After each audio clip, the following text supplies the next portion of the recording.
નામ સબનમ છે. જંગલેશ્વરમાં અમે કેટલા વર્ષોથી આ રહી છે. અમારે બચપન અહીંયા ગુજરું છે. આ લોકોએ મકાન પાડી નાખ્યા અમારા લોકો. અમારે ક્યાં જાવ? તાત્કાલિક 2 દિવસમાં કે છે નોટિસ અમને આપી નથી ને કે છે મકાન પાડી નાખવા.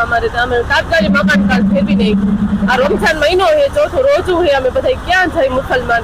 અમારા છોકરાઓ અહીંયાના બધા એના વિસ્તારવાળા વરવરે છે. એના મકાનના જિલ્લાકી કોઈ મેકતા નથી. તો આ બધા ક્યાં જાય? અમે આ જંગલેશ્વરમાં આટલા ટાઈમથી અમે રહી છીએ. અમે જંગલેશ્વર મેકો અમને ગમતું નથી. ક્યાં જાય અમે?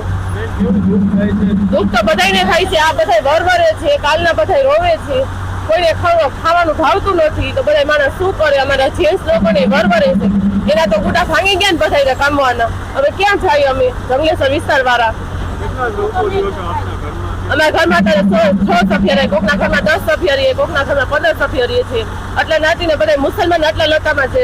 12 મહિના તહેવાર હોય તમે અમે બગાડી નાખો. રમઝાન મહિનો અમારો બગાડી નાખો.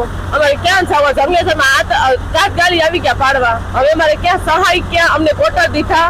અમને પ્લોટ તમે લીધો? અમે ક્યાં જઈ રહેવા?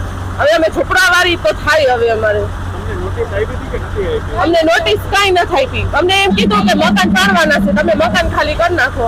2 દિવસમાં અમારે મકાન ખાલી કરી નાખો. કે અમારે મકાન પાડવા છે તમારે. કે અમે એટલે 2 દિવસમાં અમે મકાન ખાલી કરી નાખ્યું. હવે એ લોકો પાડવા આવી ગયા તારમાં.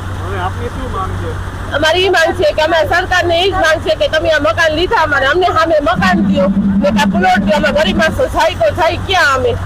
અમે કામવાળા 1 હોય, ખાવાવાળા 10 જણા હોય. તમે શું સમજી? અમારી તકલીફ તો તમે જરાક સમજો. અમારું કોઈનું હાલવા નથી દીધું આ જંગલેશ્વરમાં. અમે જંગલેશ્વરનું નામ મીટિંગ 12 મહિનાના તહેવાર અમારા કેવા થતા હતા અહીંયા આગળ.